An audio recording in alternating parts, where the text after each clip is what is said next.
බොහෝම අඩු කිලෝමීටර ගාණක් පාවිච්චි කරපු non genuine belt එකක්. මේකේ මම හිතන්නේ කිලෝමීටර 3-4000ක්වත් දුවලා නැහැ.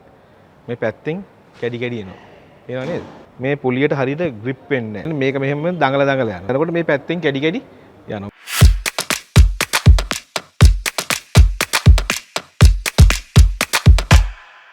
මම අද කියන්නේ Honda scooter එක ප්‍රධාන කාර්යයක් කරන drive belt එක ගැන. drive belt එකෙන් කරන්නේ engine එකෙන් දෙන කැරකුම් බලය පිටුපස්සේ රෝදේ කරා ගෙන යන්න. චේන් එකක් වගේ වැඩ කරන්නේ මේ බෙල්ට් එක. බෙල්ට් එකක් අනිවාර්යයෙන්ම ඉහළ ප්‍රමිතියකින් තිබිය යුතුයි. මොකද මුළු බයිසිකලෙම බර සමග ධාවනය කරන්නේ මේ බෙල්ට් එකකින්.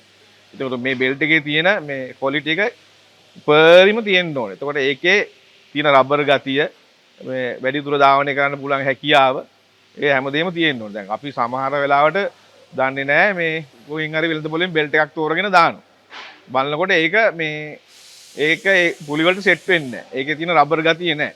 තියෙන්නේ Honda Dio ස්කූටර් එක නියමිත ප්‍රමාණය ධාවනය කළා. ඒ කියන්නේ කිලෝමීටර් 20000ක් විතර වගේ ධාවනය කළා අයින් කරපු genuine belt එකක්.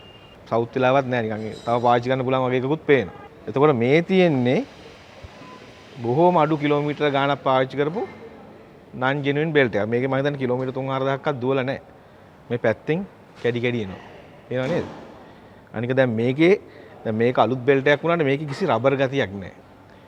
නිකන් ප්ලාස්ටික් එකක් වගේ. මේක මේ පුලියට හරියට grip වෙන්නේ නැහැ. දැන් මෙහෙමනේ අල්ලන්නේ.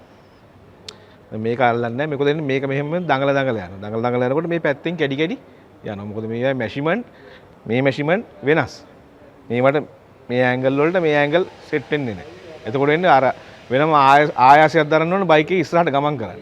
එතකොට බෙල්ට් එක මේකට සෙට් වෙන්න හදනකොට බෙල්ට් එක පැත්තෙන් කැඩි කැඩි යනවා. අනික මේවැ ක්වොලිටි එච්චර නැහැ. බොහොම කාලයක් පාවිච්චි කරන්න පුළුවන් ගතියක් මේවැ නැහැ. නිකන් අනිවාර්යෙන් බෙල්ට් එකක් වුණා රබර් ගතිය තියෙන්න එපේ. දැන් මේවැ එහෙම නැහැ. කිසි රබර් ගතියක් නැහැ. නිකන් ප්ලාස්ටික් වගේ. දැන් මේක පැදලා අයින් කරපු එකක් වුණත් මේකේ තාම තියෙනවා රබර් ගතිය. එතකොට බෙල්ට් එක හරි අඩු කාලෙකින් කඩලා යනවා. එතකොට බයික් එකට වෙන්න තියෙන ඩැමේජ් එක වැඩි. ඕක ජෙනුයින් බෙල්ට් එකක් දැම්මම නම් ඒ බෙල්ට් එකේ ආයු කාලේ පැදලා සෑහෙන දුරක් පැදලා බෙල්ට් එක මාරු කරන්න විතරයි වෙන්නේ.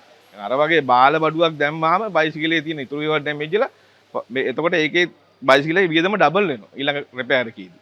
අනවශ්‍ය වියදමක් එනවා. ඉතින් ඒ වගේ බාල අමුද්‍රව්‍ය වලින් හදන මේ බඩු දැම්ම